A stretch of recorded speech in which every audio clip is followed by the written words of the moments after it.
What if I told you that every breath you take, every step you walk, every heartbeat in your chest is happening inside a living being, so massive that you can't even comprehend its scale? What if the ground beneath your feet isn't just dirt and rock, but skin? What if the rivers aren't just water flowing downhill, but blood pumping through veins? And what if the atmosphere isn't just empty space filled with gases, but the lungs of something alive, breathing in and out in cycles we've barely begun to understand? The idea that Earth itself might be a living organism was first proposed by a brilliant but controversial scientist named James Lovelock back in the 1962. And here's the crazy part. He stumbled onto this world-changing concept while working for NASA, trying to figure out how to detect life on Mars. But the more he studied planetary atmospheres, the more he realized something shocking about our own planet, something that made him question everything we thought we knew about life itself. See, when Lovelock looked at the atmospheres of Mars and Venus, he found exactly what you'd expect: dead, chemically balanced systems where all the reactive gases had long since combined into stable compounds. But Earth? Earth was completely different. Our atmosphere is packed with gases that should react with each other and disappear. Oxygen and methane coexisting in the same space? That's like finding fire and gasoline hanging out together at a party without anyone getting hurt. It shouldn't happen. Yet here we are, breathing this impossible mixture every single day. But that's just the beginning, because the deeper you dig into how our planet works, the more it starts to look less like a rock floating through space, and more like something that's actively maintaining itself. Something that responds to changes. Something that heals when it's damaged. Something that regulates its own temperature, its own chemistry, its own conditions for life. And I'm about to show you exactly why this idea is so compelling that even skeptical scientists can't completely dismiss it. We're going to explore the evidence that suggests our planet might be the largest living organism in the solar system. We'll dive into the mechanisms that could make this possible. And we'll confront the mind-bending implications of what it would mean if we're all just cells in something infinitely larger than ourselves. But first, let me blow your mind with a simple fact that most people never think about. Right now, as you're watching this video, your body is performing millions of coordinated actions to keep you alive. Your heart is pumping blood. Your lungs are exchanging gases. Your kidneys are filtering toxins. Your immune system is fighting off invaders. And somehow, without you consciously controlling any of it, all these systems work together to maintain the perfect conditions for your survival. Now scale that up, way up. What if Earth is doing exactly the same thing, just on a planetary scale? What if the forests are its lungs, breathing in carbon dioxide and breathing out oxygen? What if the oceans are its circulatory system, moving heat and nutrients around the globe? What if the atmosphere is its protective skin, shielding us from deadly radiation while maintaining just the right pressure and temperature? And what if all of life, every plant, every animal, every microbe, is part of its immune system, constantly working to maintain the delicate balance that keeps everything functioning? This is the Gaia hypothesis, named after the ancient Greek goddess of Earth. And before you dismiss it as some poetic metaphor, let me tell you about the science that supports it, because the evidence is absolutely fascinating. Let's start with oxygen. Right now, you're breathing air that's about 21% oxygen. That might seem normal to you because it's all you've ever known, but from a chemical standpoint, it's completely bizarre. Oxygen is one of the most reactive elements on the periodic table. It wants to combine with everything it touches. In a dead atmosphere, free oxygen should disappear within a few thousand years, combining with rocks, gases, and anything else it can get its molecular hands on. Yet here we are, billions of years after oxygen first appeared in our atmosphere, and it's still hanging around at exactly the right concentration. Not too little, or we'd suffocate. Not too much, or the entire planet would burst into flames. 21% is right in the sweet spot where complex life can thrive without everything spontaneously combusting. How is this possible? Because living organisms are constantly producing oxygen through photosynthesis, while other organisms consume it through respiration. The system self-regulates. When oxygen levels drop, plant growth is stimulated, producing more oxygen. When levels get too high, the increased fire risk burns off the excess. It's like a planetary thermostat, automatically adjusting to maintain perfect conditions. But it gets even weirder when you look at carbon dioxide. Despite all the carbon we're pumping into the atmosphere, despite volcanic eruptions and forest fires and every other source of CO2 on the planet, the levels have remained relatively stable throughout Earth's history. How? Because the planet has multiple mechanisms for absorbing and storing carbon. Plants pull it out of the air, oceans dissolve it. Rocks weather faster in high CO2 environments, locking the carbon away in minerals. It's like Earth has a built-in carbon management system that responds to changes and works to restore balance. When there's too much carbon in the air, the planet ramps up its carbon-absorbing processes. When there's too little, it releases more through volcanic activity and decomposition. And temperature? Don't even get me started on temperature. Our sun has been steadily getting brighter for billions of years, about 30% brighter since life first appeared on Earth. With that much extra energy hitting our planet, we should have turned into a Venus-like hellscape eons ago. Instead, Earth has maintained temperatures within the narrow range that allows liquid water to exist. How does a lifeless rock pull off that kind of temperature regulation? It doesn't, but a living system could. Through changes in cloud cover, ice formation, vegetation patterns, and atmospheric composition, Earth seems to actively maintain its climate within livable bounds. When things get too hot, processes kick in to cool the planet down. When things get too cold, other mechanisms warm it back up. This is starting to sound less like geology and more like physiology, isn't it? But here's where it gets really mind-blowing. All of these regulatory mechanisms, oxygen control, carbon cycling, temperature regulation, they're not separate systems. They're all interconnected, all influencing each other, all working together like the organs in your body. Change one, and the others respond to compensate. Scientists call this planetary scale coordination biogeochemical cycles. But that's just a fancy way of saying that life and the physical environment are so tightly coupled that they function as a single, integrated system, a system that maintains itself, a system that responds to disturbances, a system that, in every meaningful way, behaves like a living organism. Now, I know what you're thinking. This all sounds pretty speculative. Where's the proof? Where are the experiments? How do we test whether a planet is alive? That's exactly what James Lovelock wondered. So he created a mathematical model called Daisy World to demonstrate how planetary self-regulation could work. Imagine a planet covered with two types of daisies, black ones that absorb heat and white ones that reflect it. As the sun gets brighter, white daisies gain an advantage because they stay cooler. As they spread, they make the planet more reflective, counteracting the increased solar energy. If the sun dims, black daisies take over, absorbing more heat and warming the planet back up. No consciousness required, no planning or foresight needed, just simple feedback loops that automatically maintain stable conditions. And when Lovelock ran the computer simulations, that's exactly what happened. The Daisy planet regulated its own temperature far more effectively than a lifeless world could. But Daisy World is just a model. What about the real Earth? Well, that's where things get really interesting. Because the more we study our planet's systems, the more examples we find of this kind of automatic regulation. Take the ocean's role in climate regulation.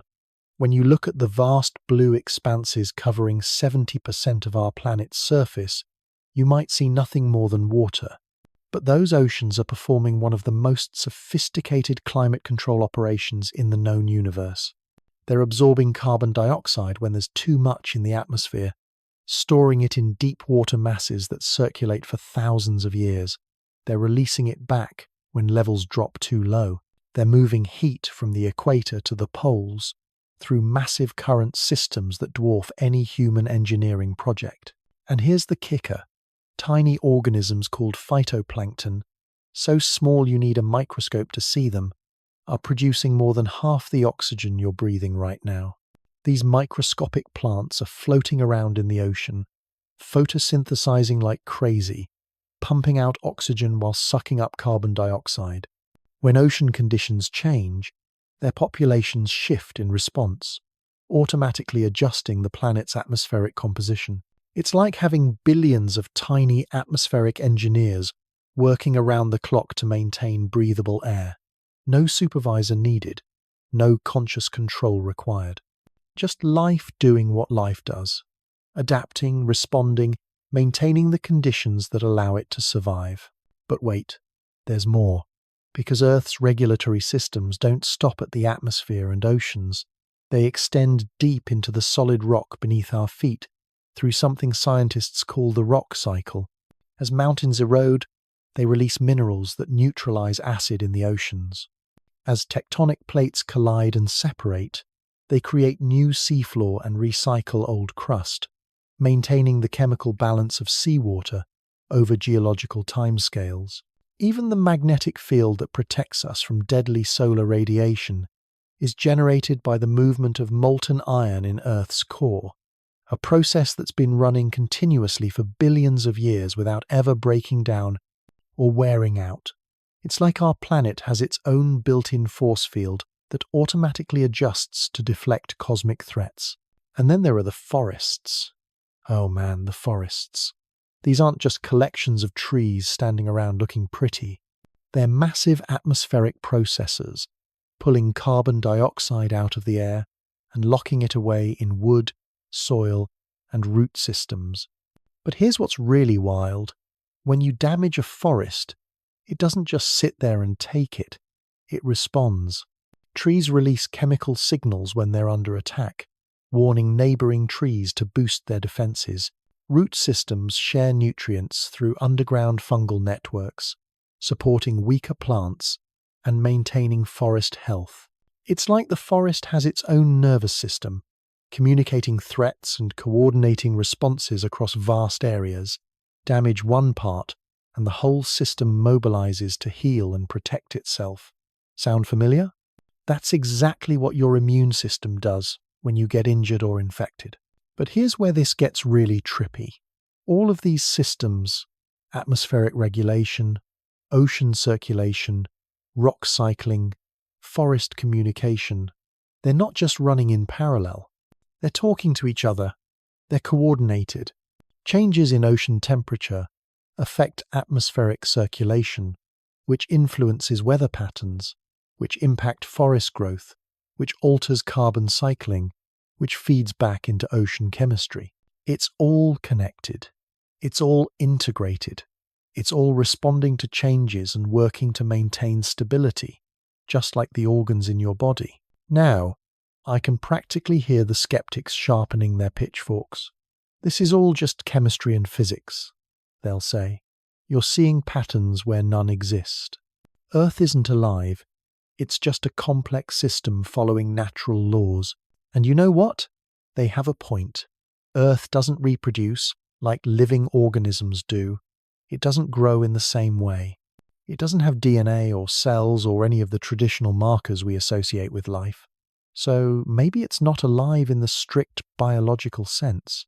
But here's the thing. Maybe our definition of life is too narrow. Maybe we're so focused on looking for life that looks like us that we're missing something much bigger.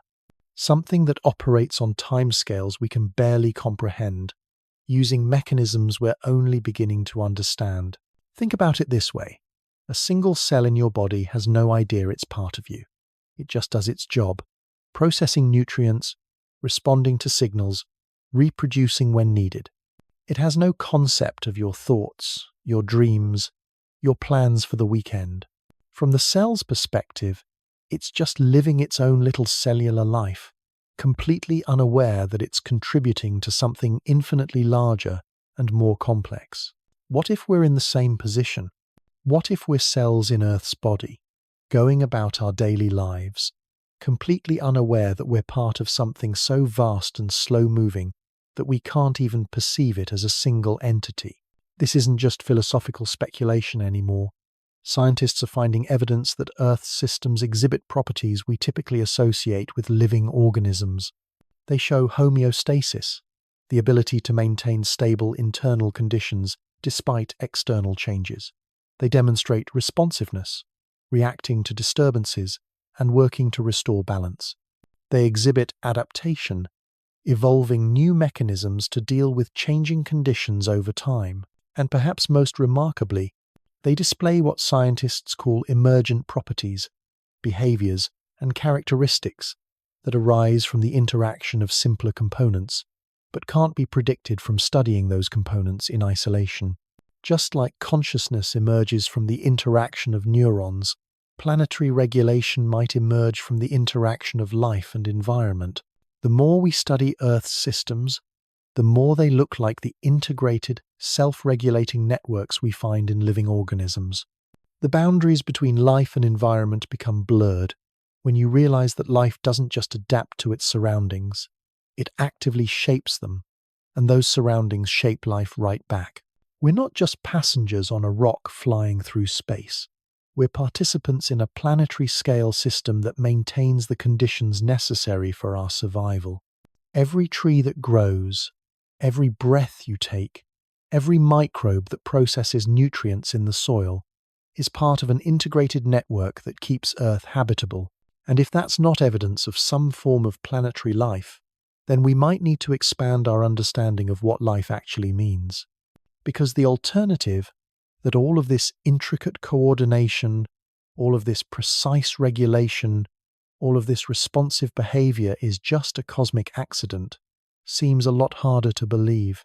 But this raises some pretty heavy questions. If Earth is alive, what does that make us? Are we part of its consciousness? Are we helping it think? Or are we more like a disease, disrupting its natural processes and threatening its health? And that brings us to one of the most disturbing possibilities of all. Because if Earth really is a living organism, then what we're doing to it right now might be the equivalent of a massive infection. Think about what happens when your body gets sick. When bacteria or viruses invade, they multiply rapidly, consuming resources, producing toxic waste, and disrupting normal cellular function. Your body temperature rises. Your immune system kicks into overdrive. You feel awful because every system is working overtime to fight off the invasion and restore balance. Sound familiar? Because that's exactly what's happening to Earth right now. We've got rising global temperatures. Extreme weather events are becoming more frequent and intense. Ocean chemistry is changing. Species are going extinct at rates not seen since the last mass extinction event. The planet's regulatory systems are being pushed to their limits. From Earth's perspective, we might look exactly like a pathogen.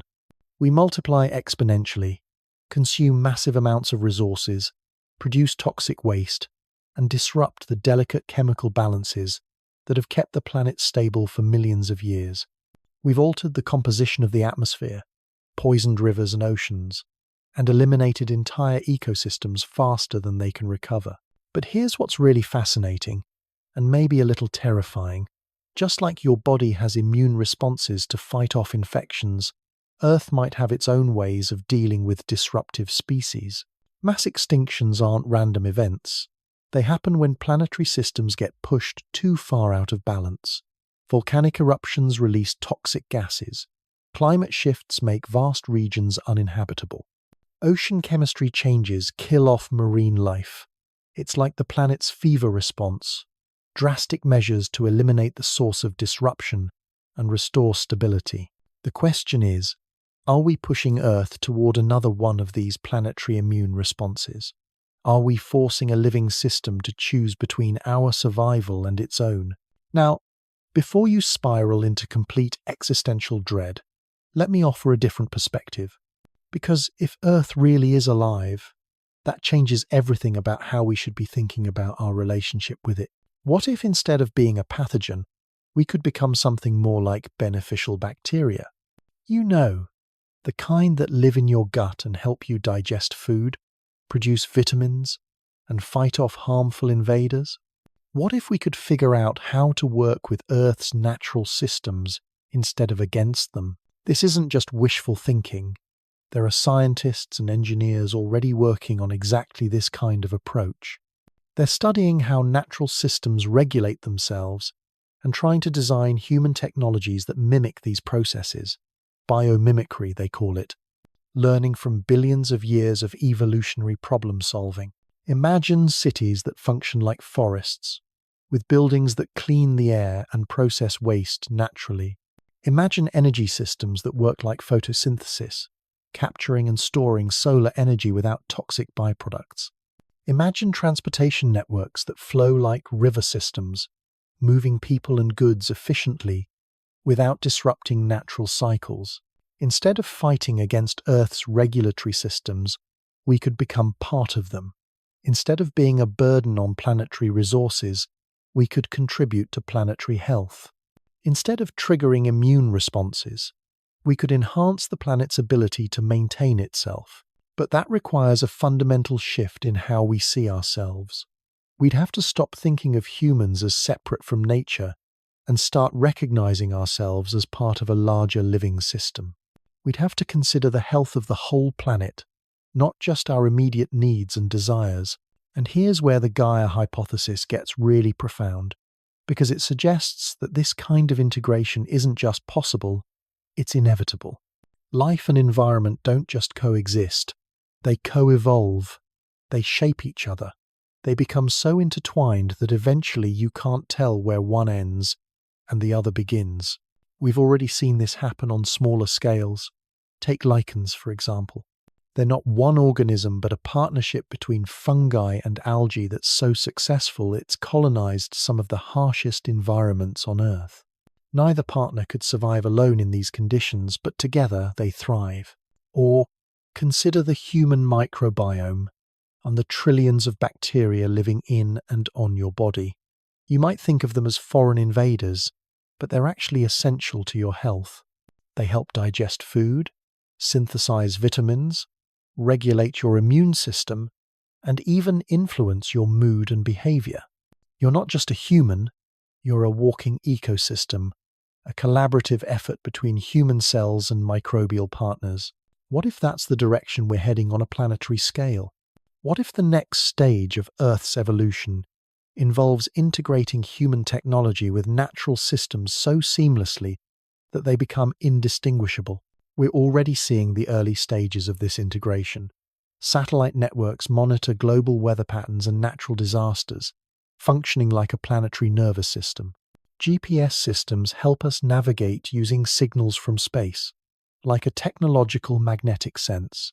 The internet connects billions of human minds, creating something that looks suspiciously like a global brain. Maybe we're not Earth's disease. Maybe we're Earth's developing nervous system. Maybe our role is to give the planet new ways of sensing, thinking, and responding to changes. Maybe consciousness itself is an emergent property of planetary evolution, and we're just the latest chapter in that story. Think about it. For billions of years, Earth regulated itself through automatic chemical and biological processes. But now, for the first time in the planet's history, part of it, us, has become conscious. We can observe the whole system. We can understand how it works. We can make deliberate choices about how to interact with it.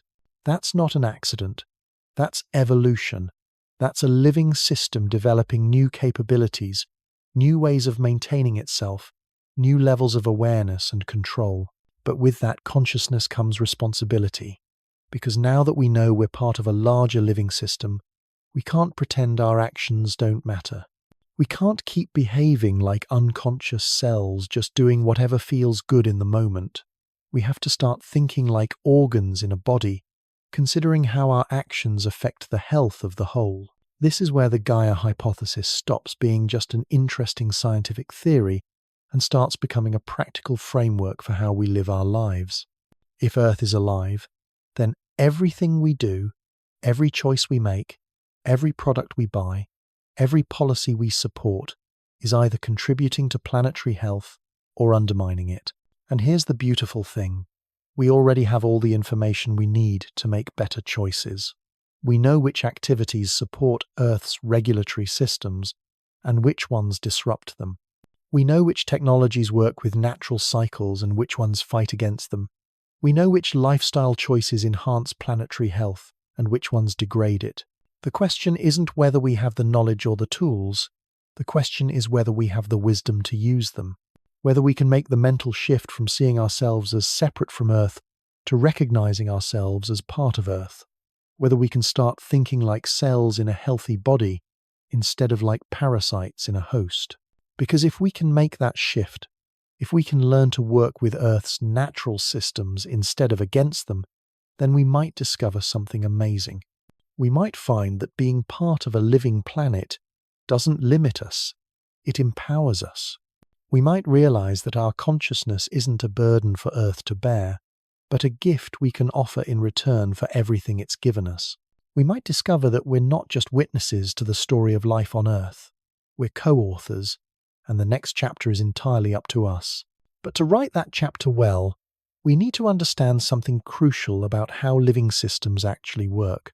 Because if Earth really is alive, it's not alive in the way most people imagine. It's not some mystical entity with intentions and emotions.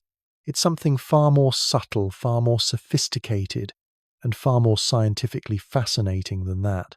The real mechanism behind Earth's potential aliveness isn't magic or mysticism. It's something called emergent complexity. And understanding this concept is absolutely crucial if we want to grasp how a planet could genuinely function as a living organism. Here's the thing about emergence. It happens when simple components interact in ways that create entirely new properties that couldn't exist in isolation. Your brain is the perfect example. Individual neurons can't think. They can only fire electrical signals in response to chemical inputs, but connect billions of them together in the right patterns, and suddenly you get consciousness, memory, creativity, the ability to ponder your own existence while watching YouTube videos about whether your planet is alive. The neurons didn't suddenly become magical. The network they formed developed capabilities that transcended what any individual component could achieve. That's emergence. And if Earth is alive, this is exactly how it would work. Think about the Amazon rainforest for a moment.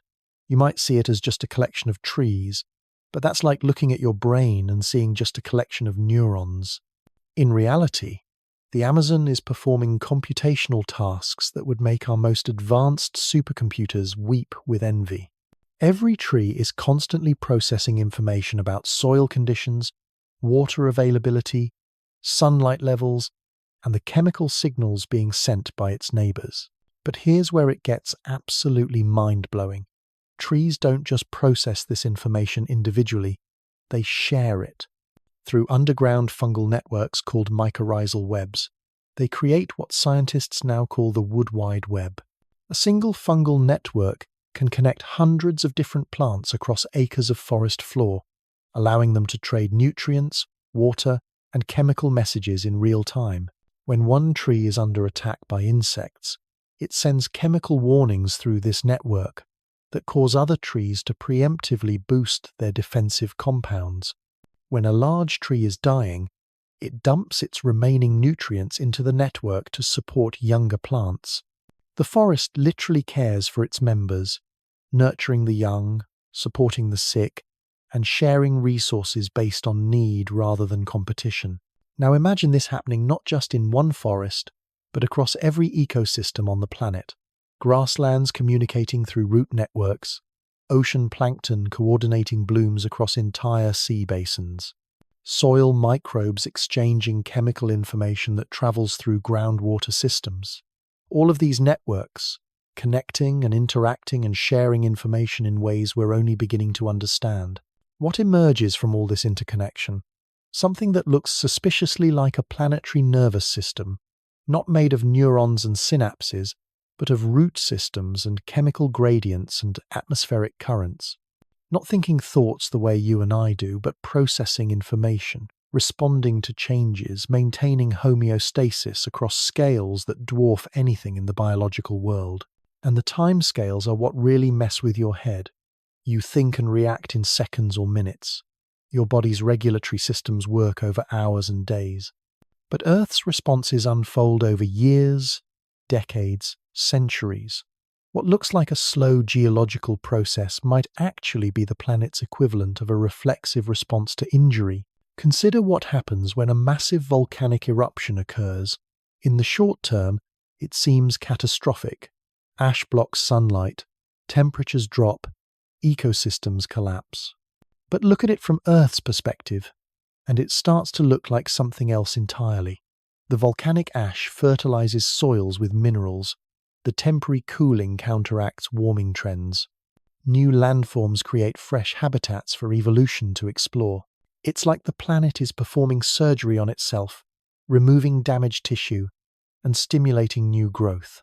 The eruption isn't random destruction.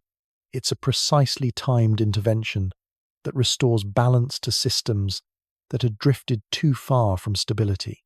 But here's what really makes this compelling. Earth's regulatory responses are getting faster, and that acceleration coincides perfectly with the emergence of human consciousness on the planet. For most of Earth's history, major regulatory adjustments happened over millions of years. Ice ages came and went, continents drifted, ocean chemistry shifted. But in the last few thousand years, a blink of an eye in geological terms, pace of change has accelerated dramatically. Climate systems that used to shift over millennia now fluctuate within decades. Weather patterns that were stable for centuries now reorganize within years. Why? Because Earth has developed a new type of nervous system. Us. We're not separate from the planet's regulatory systems. We've become part of them. Our technologies extend Earth's sensory capabilities far beyond what biology alone could achieve. Satellites monitor global conditions in real time. Sensor networks track changes in ocean temperature, atmospheric composition, soil chemistry, and ecosystem health with unprecedented precision. We've given Earth the ability to sense itself at scales from the molecular to the planetary, with response times measured in milliseconds rather than millennia. We've become Earth's eyes and ears, its capacity for global awareness and rapid response. But consciousness comes with a price. Once a system becomes aware of itself, it can no longer operate purely on instinct. It has to make choices, and choices can be wrong. This is the stage Earth has reached in its evolution. For the first time in its 4.5 billion year history, the planet has developed the capacity for self-reflection. Through us, it can observe its own processes, understand its own needs, and make deliberate decisions about its future. But like any newly conscious entity, it's struggling with the implications of awareness. The automatic regulatory systems that kept Earth stable for eons are now being overridden by conscious choices that don't always align with planetary health. We're like a person who's suddenly become aware of their heartbeat and can't stop trying to control it manually. The question is whether Earth's emerging consciousness, our consciousness, is wise enough to make decisions that support the larger system we're part of. Because make no mistake, every choice we make as a species is literally a choice Earth is making about its own future. When we burn fossil fuels, Earth is choosing to alter its atmospheric composition. When we drive species extinct, Earth is choosing to reduce its biological diversity.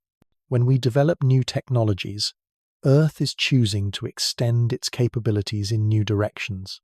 We're not separate agents acting upon a passive planet. We're Earth's nervous system making decisions for the whole organism. And right now, we're making some pretty questionable choices. But here's the hopeful part. Conscious systems can learn. They can recognize mistakes, adjust strategies, and develop wisdom over time. Earth's consciousness is still in its infancy, but it's learning fast. Look at how quickly our understanding of planetary systems has advanced in just the last few decades. We've gone from thinking of Earth as a collection of separate systems to recognizing it as an integrated whole. We've developed technologies that work with natural processes instead of against them. We're beginning to make decisions based on planetary health rather than just short-term human interests. This is what it looks like when a living system develops wisdom. Not the elimination of mistakes, but the capacity to recognize and correct them before they cause irreversible damage. And the correction mechanisms are already emerging. Renewable energy systems that mimic photosynthesis, carbon capture technologies inspired by natural mineral weathering processes, ecosystem restoration projects that rebuild the planet's regulatory networks, urban designs that function like natural habitats. We're learning to be better cells in Earth's body, better neurons in its developing nervous system, better partners in the ongoing evolution of planetary consciousness.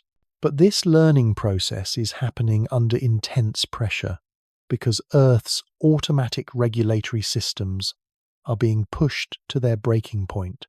Ocean acidification, climate disruption, biodiversity collapse, these aren't just environmental problems. They're symptoms of a living system whose conscious and unconscious processes are working against each other. It's like your conscious mind deciding to hold your breath while your autonomic nervous system desperately tries to make you breathe. Something has to give, and it's usually not the autonomic systems that lose that battle. Earth's unconscious regulatory mechanisms have 4 billion years of evolutionary fine-tuning behind them. They've survived asteroid impacts, ice ages, and massive volcanic eruptions. They're not going to stop working just because our conscious choices are creating problems. Instead, they're going to adapt. They're going to find new equilibrium points that restore planetary stability. And if human civilization is preventing that stability, then human civilization will become part of what gets regulated. This isn't Earth being vindictive or punishing us for our mistakes. It's just a living system doing what living systems do, maintaining the conditions necessary for its survival, regardless of the fate of individual components. But here's the incredible thing. We still have time to align our conscious choices with Earth's regulatory needs. We still have the opportunity to become beneficial partners in planetary evolution, rather than obstacles to it. The key is recognizing that we're not trying to save the environment. We're trying to save ourselves by becoming better participants in the living system we're part of. Earth doesn't need saving. It's survived far worse catastrophes than human civilization, but the Earth that emerges from our current planetary crisis might not be one that can support human life. So the real question isn't whether Earth is alive. The real question is what kind of life we want to be part of. Do we want to be the consciousness that helps Earth thrive, or the one that forces it to choose between our survival and its own? Because if Earth really is a living organism, then our fate and its fate are inseparable. We don't get to exist independently of the larger system we've emerged from. We can either contribute to its health or undermine it, but we can't escape the consequences of either choice. And that brings us to perhaps the most profound implication of the Gaia hypothesis. If Earth is alive, then every environmental issue becomes a health issue. Climate change isn't just about inconvenient weather, it's about planetary fever. Pollution isn't just about dirty air and water, it's about toxins in a living system's bloodstream. Species extinction isn't just about losing pretty animals, it's about damaging the planet's immune system. When you think about it this way, the solutions become obvious. You don't treat a fever by turning up the heat. You don't cure an infection by adding more toxins. You don't strengthen an immune system by destroying its components. You treat the underlying causes. You support the body's natural healing mechanisms. You create conditions that allow the system to restore its own balance. This is exactly what we need to do for Earth.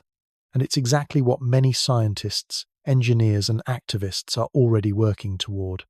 Not fighting against natural processes, but understanding them well enough to work with them. Not imposing artificial solutions, but supporting the planet's own capacity for self-regulation. The technology already exists to make this transition. Solar panels that mimic photosynthesis, wind turbines that harness atmospheric circulation, geothermal systems that tap into Earth's internal heat, biomimetic materials that self-repair like living tissue, closed-loop manufacturing processes that eliminate waste.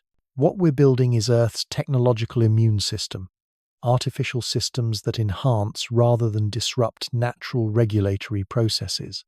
We're giving the planet new tools for maintaining its health, new ways of responding to challenges, new capabilities for adaptation and growth. This isn't about going backward to some pre-technological paradise. It's about going forward to a truly mature planetary consciousness that integrates biological wisdom with technological capability. It's about becoming the kind of intelligence that a living planet would actually want to evolve. And maybe that's been the point all along. Maybe consciousness didn't emerge on Earth by accident. Maybe it's exactly what a self-regulating planet would develop when it needed to navigate challenges that automatic processes couldn't handle. Maybe we're not Earth's disease. Maybe we're its next evolutionary leap. But evolution is never guaranteed to succeed. Species go extinct.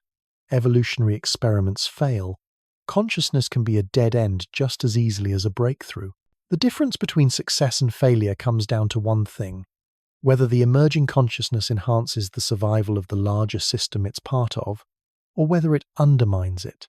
And that choice, the choice between becoming Earth's blessing or its burden, is the choice we're making right now, with every decision, every day, every breath we take on this living planet we call home.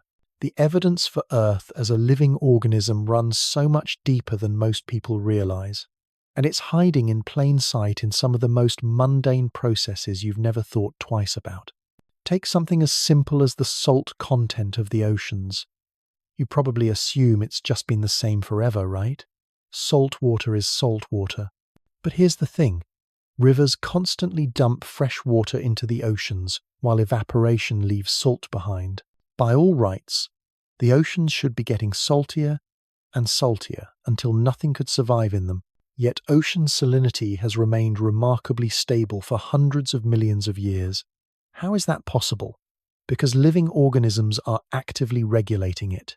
Marine bacteria consume specific salts when concentrations get too high. Coral reefs sequester calcium carbonate. Plankton shells lock away minerals when they die and sink to the ocean floor.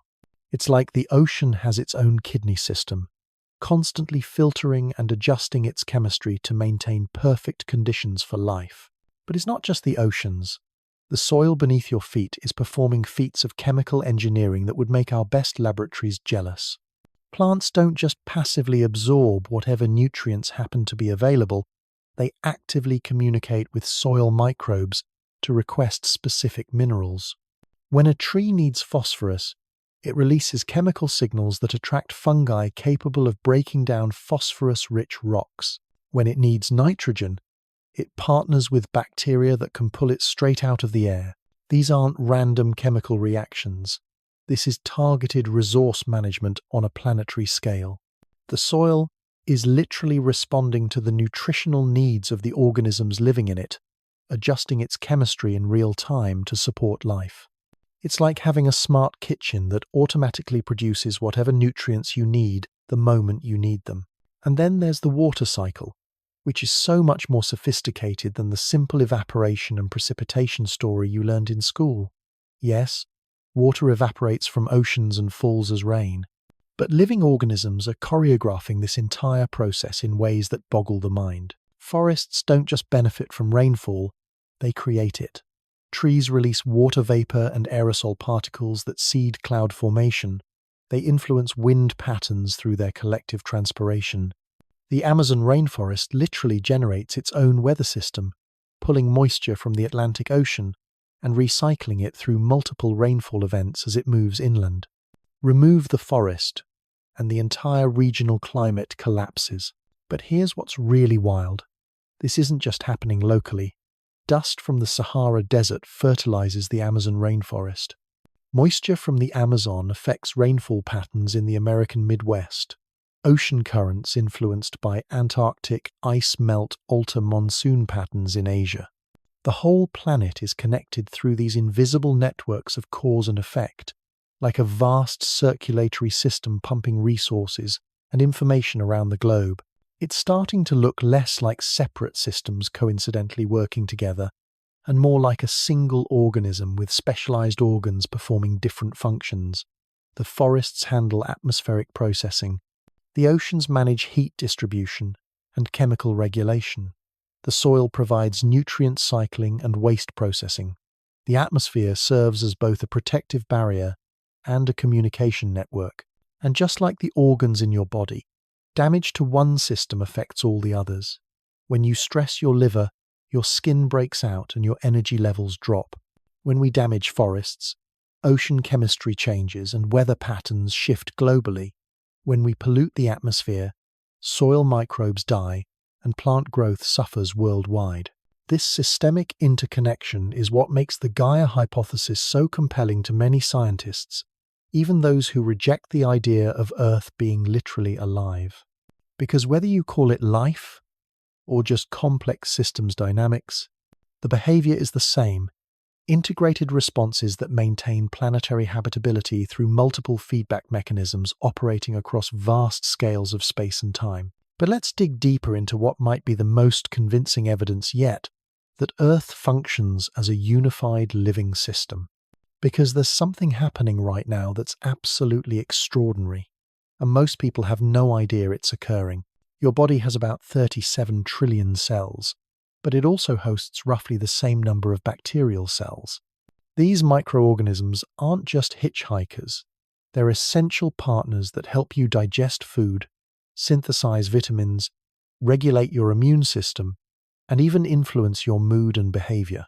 You're not just a human, you're a walking ecosystem where multiple species collaborate to maintain a single functioning organism. Now scale that up to planetary proportions. Earth hosts an estimated 1 trillion species, most of them microorganisms we've never even identified. These aren't just random life forms scattered across the planet. They're performing specific functions that maintain global habitability. Some specialize in nitrogen cycling. Others handle sulfur processing or carbon sequestration.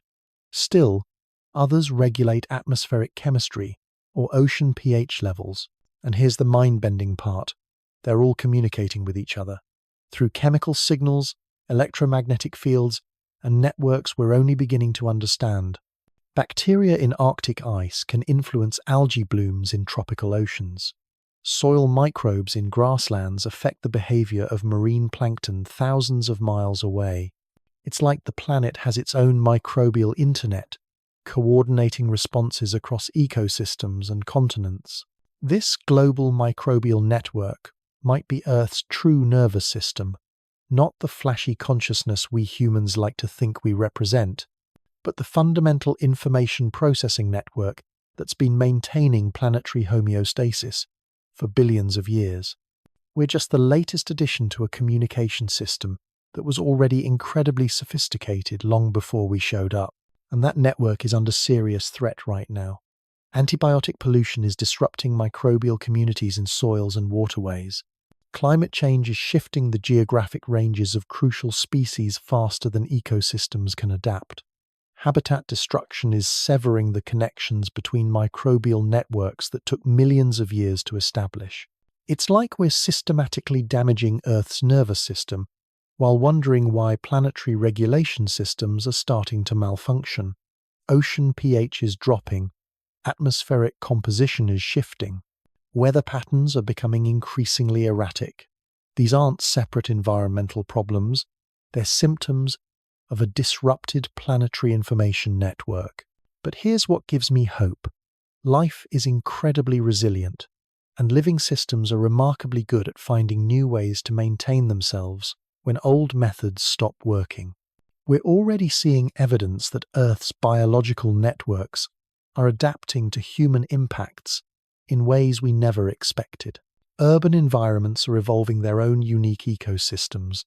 Microbes are developing new capabilities to process synthetic chemicals.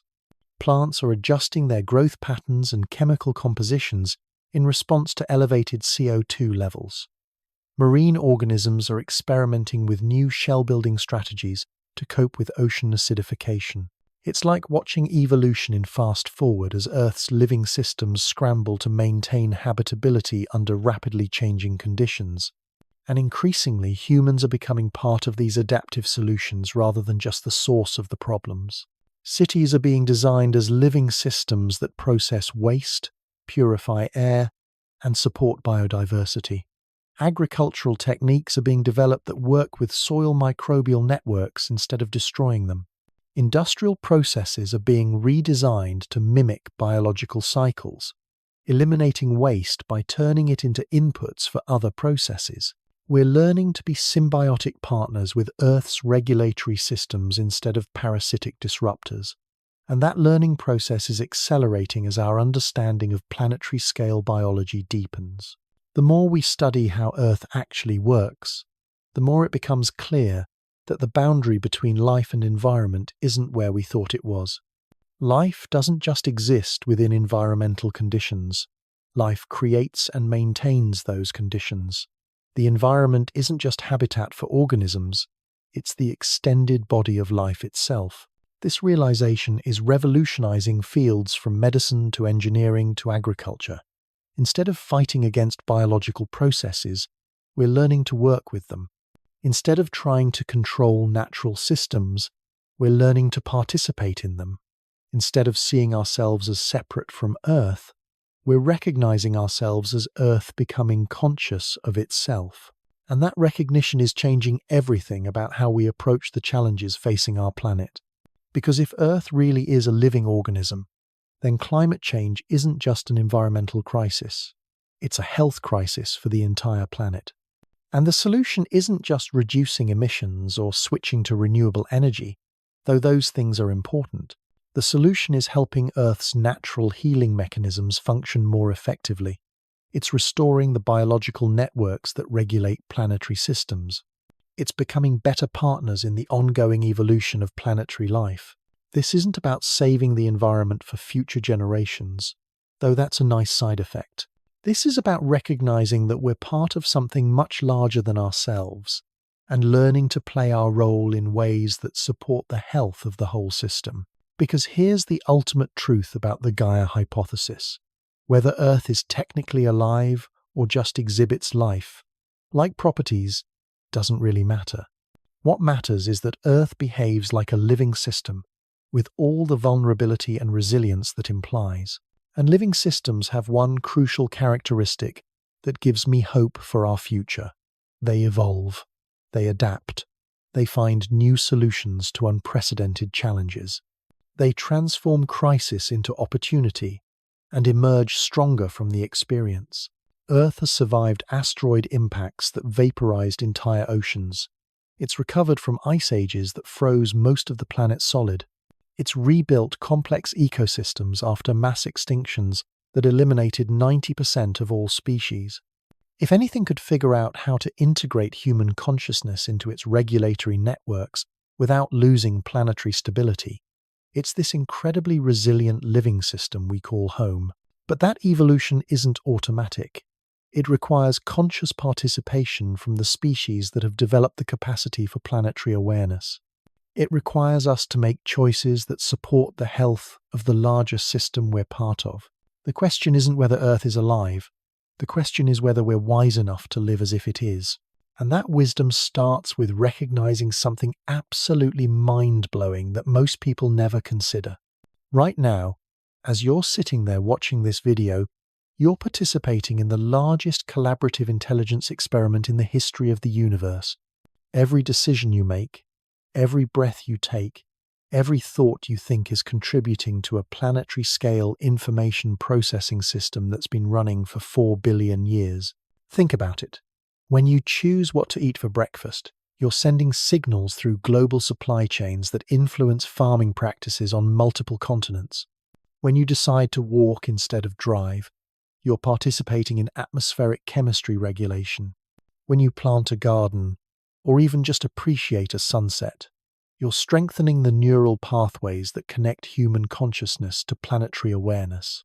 You're not just living on Earth, you're helping Earth think. And the thoughts we're thinking collectively as a species are literally reshaping the planet's future. But here's where it gets really trippy. Because if Earth is developing consciousness through us, then our individual awareness isn't separate from planetary awareness, it's a localized expression of it. Your thoughts, your emotions, your creative insights might actually be Earth's thoughts, emotions, and insights, experienced through the unique perspective of your particular nervous system. This isn't some mystical woo-woo concept. This is what emergence looks like at the highest level. Just like your consciousness emerges from the activity of billions of neurons that don't individually possess consciousness, planetary consciousness might be emerging from the activity of billions of human minds that don't individually possess planetary awareness. And if that's true, then every moment of wonder you feel when you look at a starry sky, every surge of concern you experience when you hear about environmental destruction, every flash of inspiration you get about sustainable solutions, all of that might be Earth becoming aware of itself through your nervous system.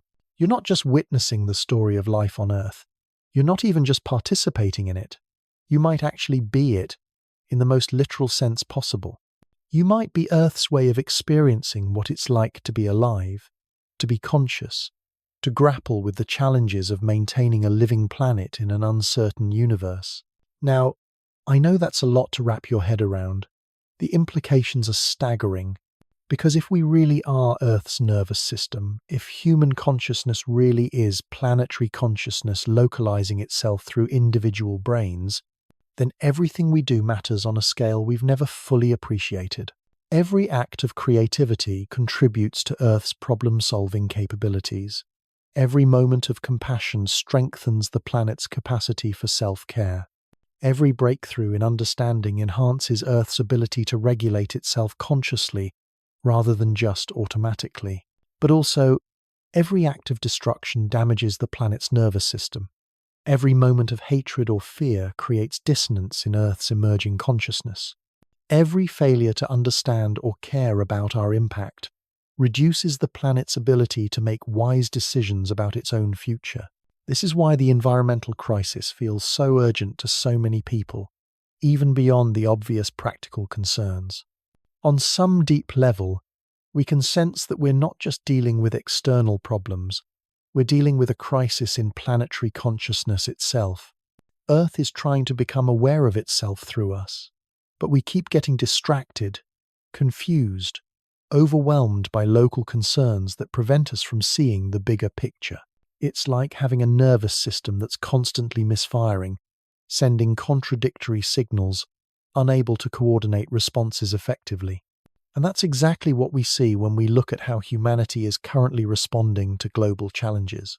Some parts of the species are desperately trying to restore planetary health, while other parts continue behaviors that undermine it. We're a consciousness at war with itself, and that internal conflict is preventing us from responding effectively to external threats. But here's the incredible thing about living systems. They have an amazing capacity for learning and healing, even from the most severe disruptions. Your own brain is constantly rewiring itself, forming new connections, finding new solutions to problems. Damage one area, and other areas can sometimes take over those functions. Stress the system, and it often emerges stronger and more resilient than before. The same thing might be happening to Earth's emerging consciousness right now. The environmental crisis isn't just a threat, it's also a massive learning opportunity. It's forcing us to develop new levels of global awareness, new forms of international cooperation, new technologies that work with natural systems instead of against them. We're being forced to evolve, both individually and collectively, and that evolution is happening at a pace that would have been impossible without the crisis to drive it. Look at how much human consciousness has expanded just in the last few decades. We can see our planet from space, track its vital signs in real time, understand its history across billions of years. We can communicate instantaneously across vast distances, share knowledge and coordinate responses to global challenges in ways that would have seemed magical to previous generations. We're developing planetary-scale sensory capabilities through satellite networks, ocean monitoring systems, atmospheric measurement stations. We're creating global memory banks through digital archives that preserve and make accessible the accumulated knowledge of our entire species. We're building decision-making systems that can process information from around the world and coordinate responses across multiple timescales. In other words, we're building the technological infrastructure for planetary consciousness. We're giving Earth new ways of sensing itself, remembering its experiences, and making decisions about its future. And the pace of this development is accelerating exponentially. Artificial intelligence systems are beginning to analyze planetary data in ways that reveal patterns no human mind could detect alone. Quantum communication networks are being developed that could connect Earth's various monitoring systems into a truly integrated global awareness network. Biotechnology is advancing toward the point where we might be able to enhance natural regulatory systems directly, giving Earth's biological networks new capabilities for adaptation and self-repair. We're not just living through an environmental crisis, we're living through the birth of a new form of consciousness, one that operates at planetary scale, integrates biological and technological systems, and has the potential to navigate challenges that no purely automatic system could handle. But birth is always a dangerous process. There's no guarantee that the emerging consciousness will survive its own development. Complex systems can collapse just as easily as they can evolve to higher levels of organization. The critical question is whether Earth's emerging consciousness, our consciousness, can develop wisdom fast enough to guide the system through this vulnerable transition period. And that brings us back to you, sitting there watching this video, participating in this planetary awakening whether you realize it or not. Because every moment of attention you give to understanding how Earth works, every decision you make that considers planetary health, every conversation you have that spreads awareness about our interconnection with natural systems, all of that is literally helping Earth become more conscious of itself. You're not just learning about the Gaia hypothesis, you're participating in it. You're helping to create the very phenomenon we're discussing. Your consciousness, your choices, your concern for the planet's future, that's Gaia coming alive through you. And here's what's really wild. This process is irreversible. Once a system develops consciousness, it can't go back to being purely automatic. Earth has crossed a threshold. Through us, it has become aware of itself as a planetary system. And that awareness, however flawed and incomplete it might be right now, is permanently changing how the planet operates. For the first time in Earth's history, at least part of the planet can observe its own processes, understand its own needs, and make deliberate choices about its own future. That's not just evolution, that's revolution. That's the emergence of an entirely new category of planetary existence. But consciousness without wisdom is dangerous. A conscious system can make mistakes that an automatic system would never make. It can override beneficial processes, pursue short-term gains that create long-term problems, even destroy itself through poor decision-making. This is the stage we're at right now. Earth has developed consciousness, but not yet wisdom. We can see what we're doing to the planet, but we haven't yet learned how to align our conscious choices with the deeper wisdom of natural systems. We're like a teenager who's just gained adult capabilities but hasn't yet developed adult judgment. We have immense power to shape our planet's future, but we're still learning how to use that power responsibly. The question is whether we can develop planetary wisdom fast enough to navigate the challenges we've created. Can we learn to make decisions that support the health of the whole system, not just our immediate human interests? Can we integrate our technological capabilities with the biological wisdom that's maintained Earth's habitability for billions of years? The answer to those questions will determine not just the future of human civilization, but the future of life itself on this planet. Because we're not just another species anymore. We've become Earth's capacity for self-reflection and conscious choice. What we do with that capacity will shape the next chapter in the planet's 4.5 billion year story. And that story is still being written, every day, with every choice, by every one of us who has awakened to the reality that we're not separate from Earth. We are Earth, becoming conscious of itself. So the next time you feel overwhelmed by the scale of environmental challenges, remember this: you're not facing these challenges alone.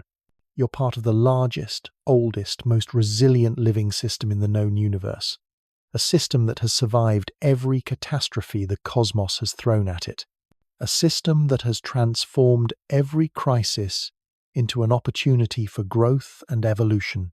And now, for the first time, that system has developed the capacity for conscious choice through you, through all of us, through the collective awakening of a species that's finally beginning to understand what it means to be Earth's nervous system. The planet isn't dying, it's being born. And you're not just witnessing that birth, you're helping to midwife it into existence. But there's still one more piece of this puzzle that will completely change how you see your role in Earth's awakening. Because if we really are the planet's developing consciousness, then our current environmental crisis isn't just a problem to be solved. It might actually be an essential part of Earth's evolutionary process. Think about what happens when any complex system undergoes a major transformation. There's always a period of crisis, instability, apparent breakdown. Old patterns stop working. New patterns haven't yet stabilized. Everything seems to be falling apart. But that apparent breakdown is often actually breakthrough, the system reorganizing itself at a higher level of complexity and capability. The crisis isn't a bug in the process. It's a feature. It's how evolution works at every scale, from individual organisms to entire ecosystems to planetary systems themselves. What if our current environmental crisis is exactly this kind of evolutionary breakthrough moment for Earth as a living system? What if the disruption we're causing isn't just unfortunate damage, but actually the catalyst that's forcing the planet to evolve new forms of self-regulation that integrate conscious and unconscious processes? This doesn't mean the crisis isn't real or serious. It doesn't mean we shouldn't work urgently to reduce our environmental impact. But it does suggest that we might be participants in something much larger and more purposeful than we've realized: the evolution of Earth itself into a new form of planetary existence. And if that's true, then every effort we make to understand and work with natural systems, every technology we develop that enhances rather than disrupts planetary processes, every moment of conscious choice that considers the health of the whole system, all of that isn't just damage control, it's midwifery. We're helping Earth give birth to itself as a conscious planetary being, and that birth is happening right now, through us, in this moment, as you watch this video and expand your awareness of what it means to be alive on a living planet. The question isn't whether Earth is a living organism. The question is, what kind of consciousness are we helping it become? Because here's what's happening right now that most people don't realize. We're living through the most dramatic phase transition in Earth's 4.5 billion year history. And I'm not talking about climate change or mass extinction, though those are symptoms of what I'm describing. I'm talking about the moment when a planetary system crosses the threshold from purely automatic regulation to conscious self-direction. This has never happened before in the known universe. We have no roadmap for how it's supposed to work. We're improvising our way through the birth of something entirely new, a consciously self-regulating planet. And the process is messy, chaotic, sometimes terrifying. Just like any birth, think about what happens when a baby is born. For 9 months, everything is automatic. Nutrients flow through the umbilical cord. Oxygen comes from the mother's bloodstream. Waste is processed externally. The developing organism doesn't have to make any conscious choices about survival. Everything is handled by the larger system it's embedded in. But at the moment of birth, all of that changes instantly. Suddenly the baby has to breathe on its own, regulate its own temperature, coordinate complex behaviors like feeding and sleeping. The transition from automatic dependence to conscious self-regulation is traumatic, dangerous, and absolutely essential for continued development. That's exactly where Earth is right now in its evolution. For billions of years, Planetary regulation was purely automatic. Chemical cycles, biological feedback loops, physical processes maintaining habitability without any conscious oversight. But now, through us, the planet has developed the capacity for awareness and choice. So, here we are, at the end of this journey through the most profound question humanity has ever confronted. Whether Earth is literally a living organism, or simply exhibits properties so lifelike that the distinction becomes meaningless, one thing is absolutely clear: we are not separate observers on a dead rock floating through space. We are participants in something vast, ancient, and undeniably alive in ways that matter more than any technical definition ever could. And that recognition changes everything about what it means to be human, to be conscious, and to be responsible for the future we're creating together on this breathing, thinking, evolving planet we call home.